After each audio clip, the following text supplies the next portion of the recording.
The moment I first allowed that thought to sit with me, the idea that Dr. Doom isn't collecting Kang variants to forge an alliance, but to dissect their mistakes, something cold and brilliant clicked into place. I remember watching the multiverse splinter on screen and feeling the familiar pull of scale. Kang as conqueror, as idea, as endless variants stumbling through their own hubris. But Doom? Doom never plays for spectacle. He doesn't roar. He catalogs. He measures. In my head, I can see him in a dim lab lined with artifacts of collapsed empires, each a specimen labeled with a date, a failure mode, a decision tree. I say this not as idle imagination, but as a deductive trace that makes every small move in his latest campaign make sense. Where Kang was a force of nature, chaotic, arrogant, convinced of his own inevitability, Doom is clinical. He's the kind of villain who would prefer to know exactly why an empire fell rather than to simply sit on the throne of the winner. That difference, I realized, could make Doom not just another threat, but the redesign of threat itself across the multiverse. I break this down by first looking at what it means to dissect a failure.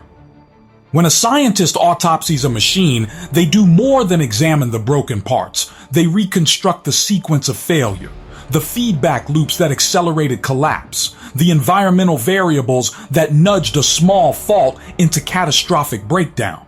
Doom isn't just taking trophies, he's reconstructing timelines. He's mapping decisions to consequences, aligning the branching points where Kang variants chose conquest over consolidation, betrayal over loyalty, hubris over prudence. Each fallen Kang becomes a case study, the rise, the misstep, the tipping point.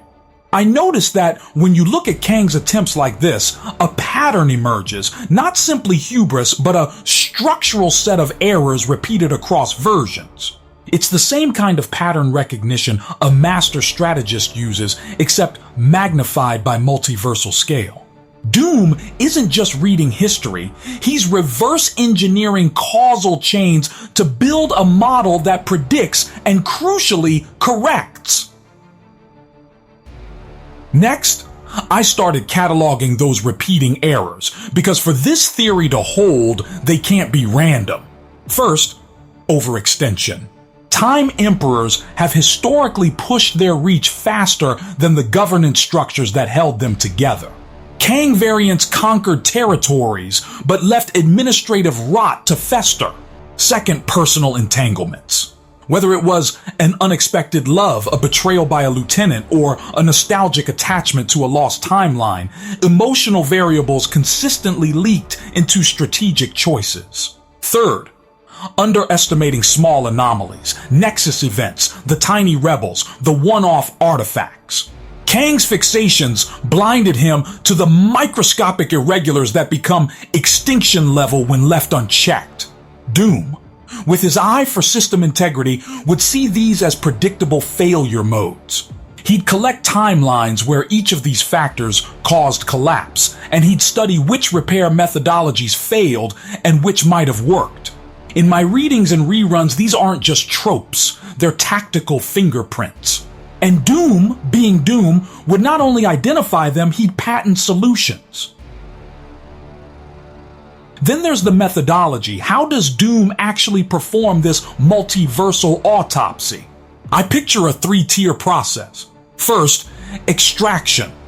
Doom locates a variant's final moments, isolates key artifacts and nodes, the time travel tech, the policy edicts, the personal correspondences. Second, simulation. He replays those decisions in controlled environments, testing counterfactuals with ruthless precision.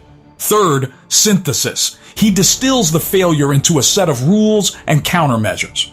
We've seen Doom's laboratories, glimpsed his blend of arcane and arc-free.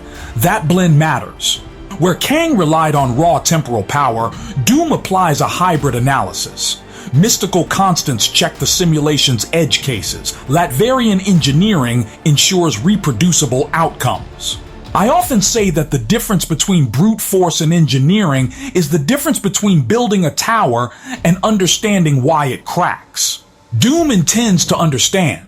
If he can reproduce a Kang Empire's collapse in a simulation, he can test 1,000 alternate choices and pick the precise set that guarantees survival. That's terrifying because it means Doom is learning not by brute conquest, but by iterative refinement. One of the most chilling implications I keep returning to is how Doom turns Kang's greatest asset, multiplicity, into a weapon against him. Kang trusts that the multiverse is a vast redundancy. Lose one timeline, another will succeed. But redundancy without variability is brittle. If Doom studies every failed path, he transforms the multiverse's redundancy into a data set.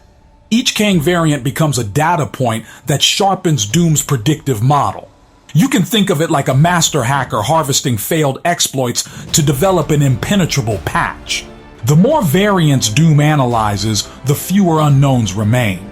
I notice this pattern in the way Doom arranges his moves. Targeted, minimal, always harvesting information. That's a tactical inversion. Kang sees multiplicity as resilience. Doom sees it as curriculum.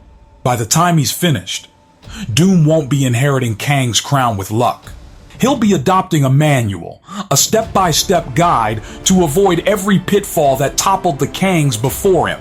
It's procedural mastery on a cosmic scale, and it reframes the stakes for every hero trying to stop him. There's also an emotional calculus to consider, and I think this is where the story gets darker. Kang's failings often circle back to identity. The variant who cannot escape who he is.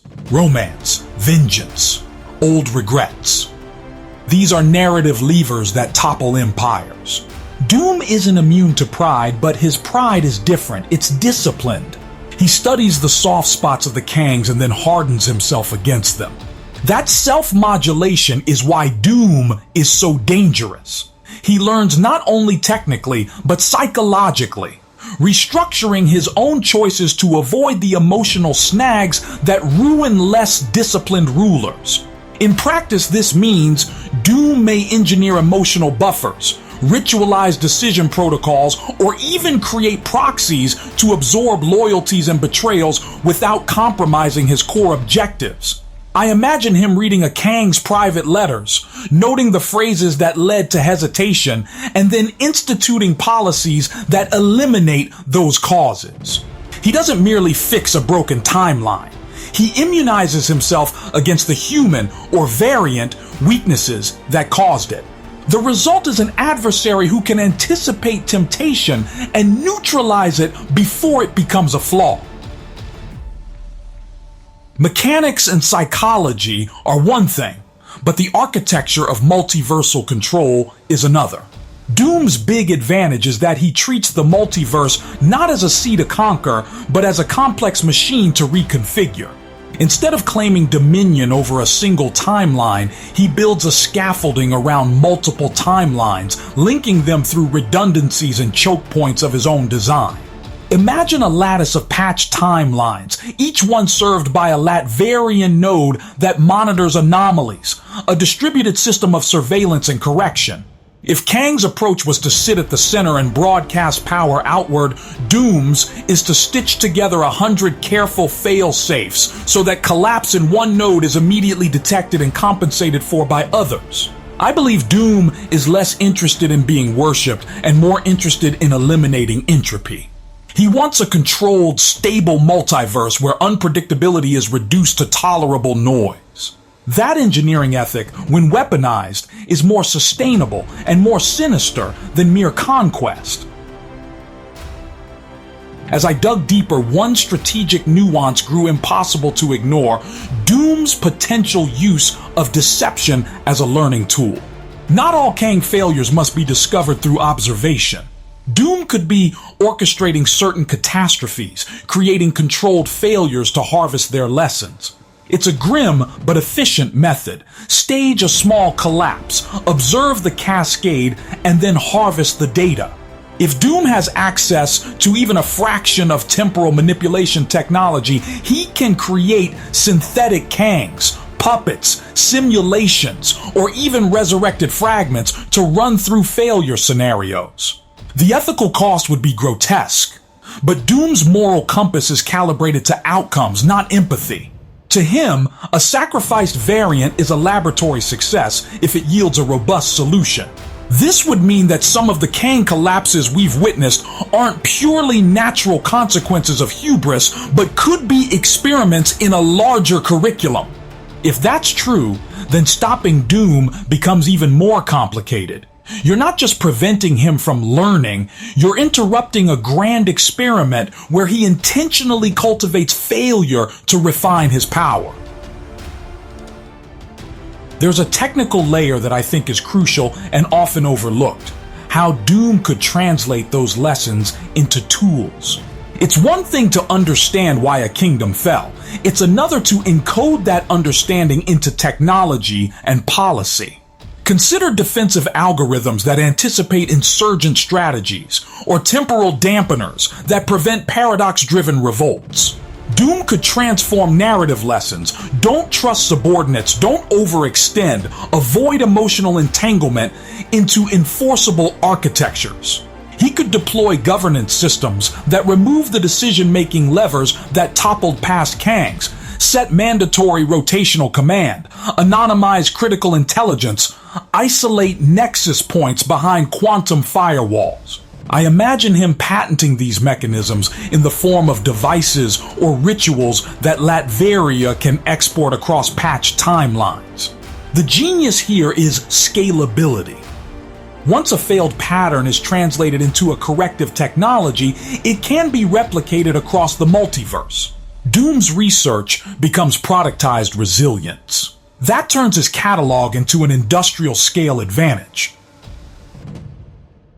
One of my favorite angles to consider is the cultural weaponization of Doom's findings. Empires fall not solely on strategic errors, but on the narratives that bind people to a ruler. Kang's mythos often included god-king imagery, inevitability, destiny, the right to rule. Doom, however, appreciates how myths can be engineered. Having studied Kang's reliance on legend, Doom might craft counter-myths designed to undercut future rebellions or to inoculate populations against the cult of personality. He can seed propaganda, educational frameworks, or even religious structures that valorize stability over conquest. This is cold, sociological engineering, rewriting the belief systems that made Kang variants vulnerable to charismatic failure modes. I noticed when thinking through Doom's likely toolkit that he treats culture as infrastructure. If he can reframe loyalty into disciplined civic responsibility rather than fanatical devotion, he eliminates one of Kang's most repeatable vulnerabilities, the emotional uprising sparked by betrayal or inconsistency. Another dimension is alliances, or the deliberate absence of them.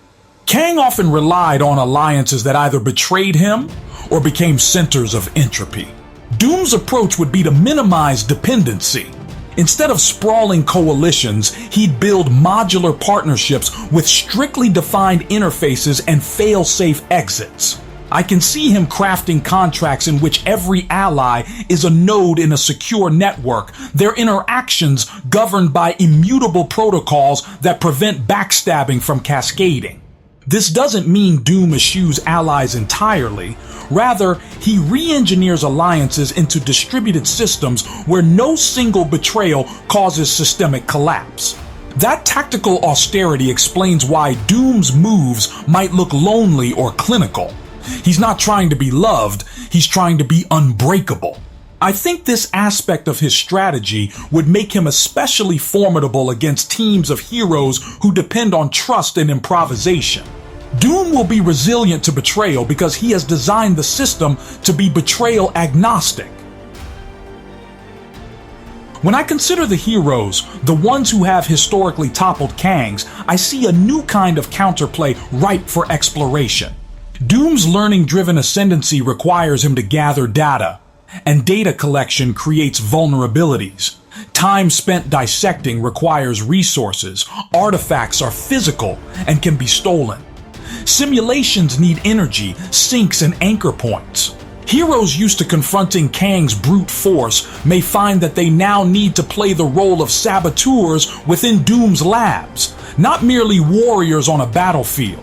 I've imagined sequences where heroes infiltrate a Latverian node not to find a singular weapon, but to erase a dataset, corrupt a simulation, or liberate a captive variant. This is guerrilla epistemology. Fight not the Empire's walls, but the knowledge that builds it. The stakes are higher because Doom's gains are cumulative. Each dataset he secures reduces the chance of victory in the future. So I think the narrative pivot will be toward information warfare, hacking Doom's learning, sowing false data, or rescuing the variants whose failures Doom so meticulously studies. There's an ethical twist to this entire idea that haunts me. If Doom is conducting autopsies on living beings, variants trapped, studied, experimented upon, then the moral frame of the story shifts. It turns the fight against Doom into a rescue mission for minds and lives, not merely a strategic contest for control. I keep picturing Doom's vaults lined with preserved consciousnesses, echoes of Kangs that scream in silence because their failures are useful. This gives heroes a sympathetic imperative beyond stopping conquest. It's about restoring agency to those who've been reduced to data sets. For Doom, agency is risk. For the heroes, it's everything. That moral divide could be the emotional engine that finally galvanizes a coalition against him. The irony is profound. Doom's analytical drive, which makes him so efficient, could be what ultimately motivates a morally driven resistance to rise. A resistance that values unpredictability, empathy, and the messy, non-optimal choices that make life meaningful. At a systems level, I began mapping how Doom might achieve structural dominance without ever being omnipotent. Rather than a single moment of triumph, his victory would unfold as a reduction of variance across timelines. He would narrow the distribution of possible outcomes until the probability of a heroic, chaotic upset dwindles. It's statistical tyranny, not absolute control, but control through narrowed entropy. When I say this, I don't mean Doom becomes infallible. The point is that he becomes extremely costly to oppose. The cost of mounting a rebellion increases because Doom anticipates it, having studied prior insurgencies in clinically precise terms. He knows the most potent sparks and has installed dampeners.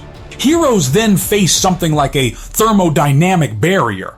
The greater the chaos they introduce, the more energy it takes to sustain it against Doom's corrective forces. That's a bleak but fascinating strategic picture, Doom winning by engineering the odds rather than by sheer force. A crucial narrative beat I find irresistible is the possibility that Doom learns not only to avoid past mistakes, but to weaponize them against new enemies. If he understands why Kang variants fell, he can design traps that exploit those exact failure modes in his opponents. For example, if a hero's moral code tends to cause hesitation in moments that require sacrifice, Doom could build scenarios that force such choices, turning virtue into liability.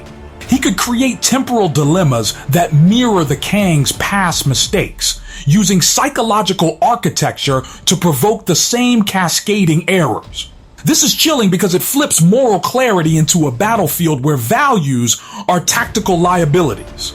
Doom would be using empathy and ethics as the battlefield, subverting them into mechanisms of defeat. It's not just an external threat then, it corrodes the internal cohesion of any opposition, making trust and virtue potential disadvantages in a war of manufactured scenarios. From a plot mechanics perspective, another powerful tool Doom could use is rebuilding failed Kang institutions and improving them under his control. Think of it as adaptive reuse. He salvages what worked, infrastructure, technologies, cultural inputs, and resculpts them into more resilient forms. This means Doom isn't starting from nothing. He's accelerating his rise by recomposing fragments of Kang's empires into tighter, corrected versions. That could be as simple as taking a time siege engine and removing its vulnerability to paradox, or as complex as taking a collapsed civic code and virtue engineering it into an unassailable governance algorithm. What's important is that Doom's co-option of Kang infrastructure would not be mere opportunism. It'd be a systematic re-engineering. He'd reduce the friction of conquest by using existing structures, but with the critical improvements informed by his autopsies. That makes his expansion both efficient and resilient. A second-order evolution built from the corpse of the first. I also think there's a metagame here. Doom's study of Kang might make him deeply conservative in a way that perversely fuels his ambition. Having cataloged the failure modes of radical change, he might incrementally implement changes with surgical precision, gradually consolidating power without triggering the shocks that toppled past rulers. This slow, invisible accretion is arguably harder to resist than spectacular displays of force because it disguises itself as routine governance. Doom would replace sudden, hubristic leaps with systemic, almost bureaucratic shifts that, by the time they're noticed, are too entrenched to uproot. I imagine a multiverse where liberty is whittled away by recalibrations, a new law here, a protocol there, each justified by lessons learned from Kang's mistakes. It's authoritarianism by administrative excellence, and it's terrifying because it exploits our tendency to tolerate small, reasonable-seeming changes until the cumulative effect is irreversible. One of the most dramatic climaxes I keep returning to in my head is the possibility that Doom, having learned from every Kang failure, will not aim to be another Kang, he will aim to be the anti-Kang. Where Kang sought omnipotence through conquest, Doom seeks a redesigned permanence through knowledge. The difference is subtle, but everything. Kang's power was vertical and performative. Doom's would be horizontal and infrastructural. The endgame then isn't just to rule, it's to prevent future Kangs from arising by controlling the conditions that produce them. He could, theoretically, engineer a multiverse where the causal pathways leading to a Kang are eliminated or neutralized. This is world building at a meta level, not just conquering, but reshaping possibility space. If Doom achieves that, he doesn't need worship. He needs control over causality itself. That's the single most terrifying conclusion of this theory. Doom doesn't want to be king of the multiverse. He wants to be its architect. But the last thread I want to pull in before the final reveal is this.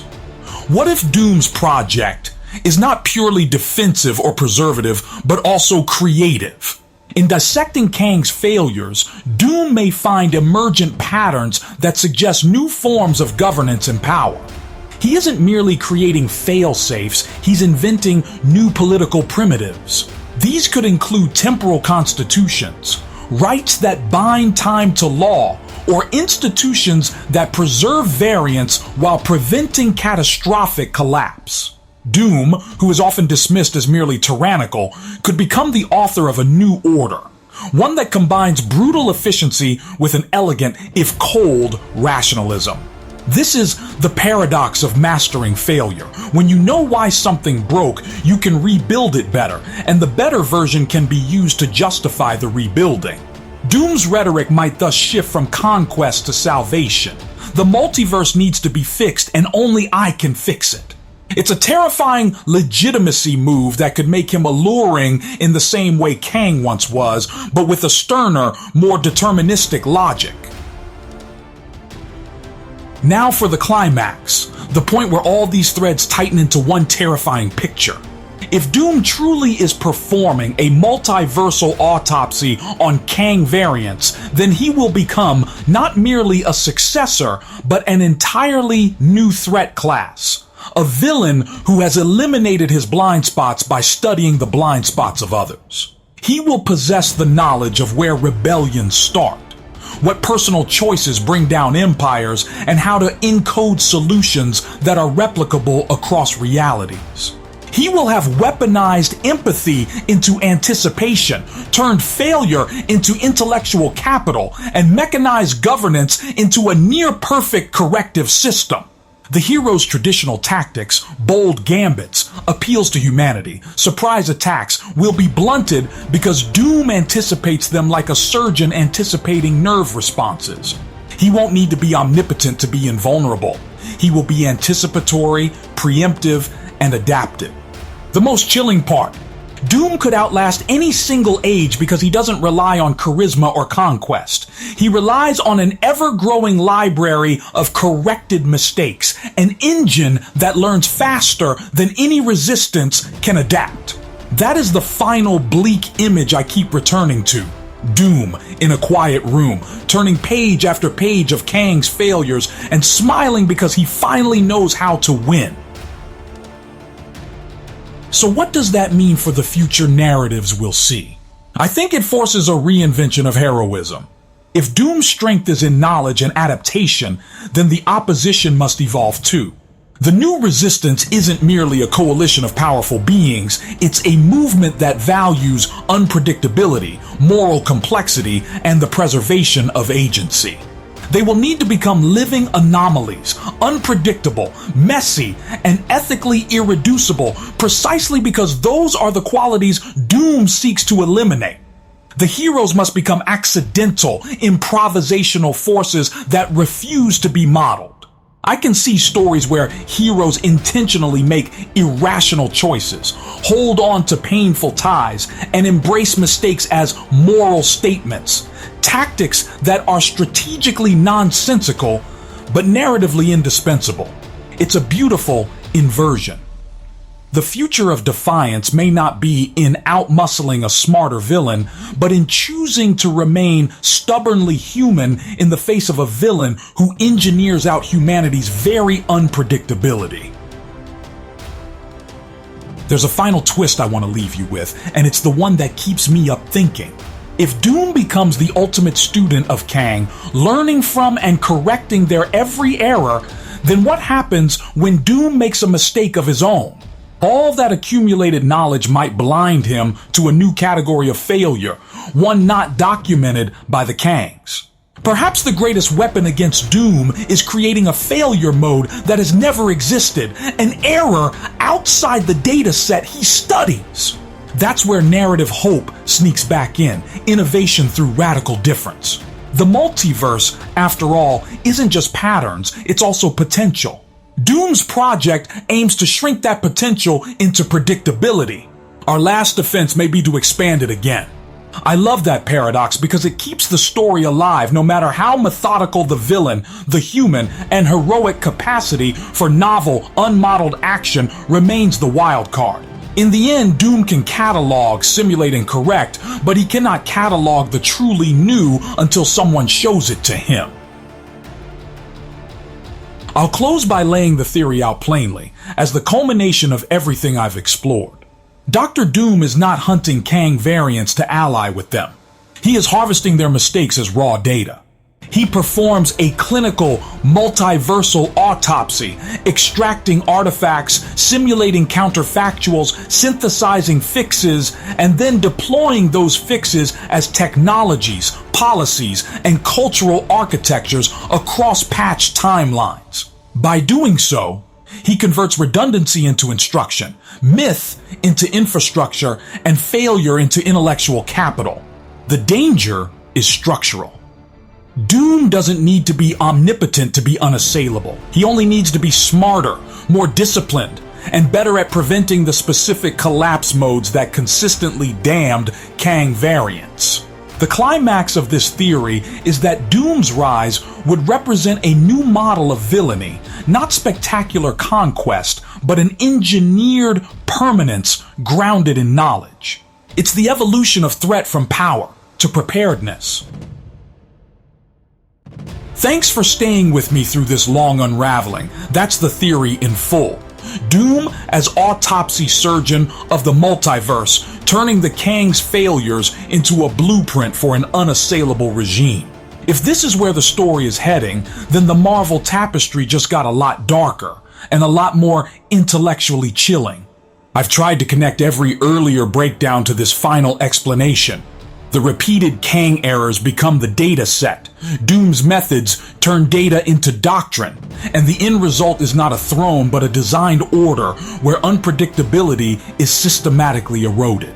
That's the narrative spine I think writers, directors, and importantly, the heroes themselves will have to reckon with. It's not just about beating a guy with time travel tech anymore. It's about preserving the very possibility of surprise. If you enjoyed this deep dive, if the idea of Doom as a learning machine sent a chill through you, please do the thing that helps small channels make these big takes happen. Like, share, and subscribe to MovieCast with me, Liam Harrison.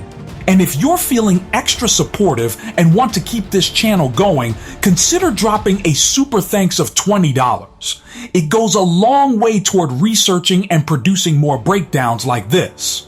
Appreciate you all, and I'll see you in the next theory.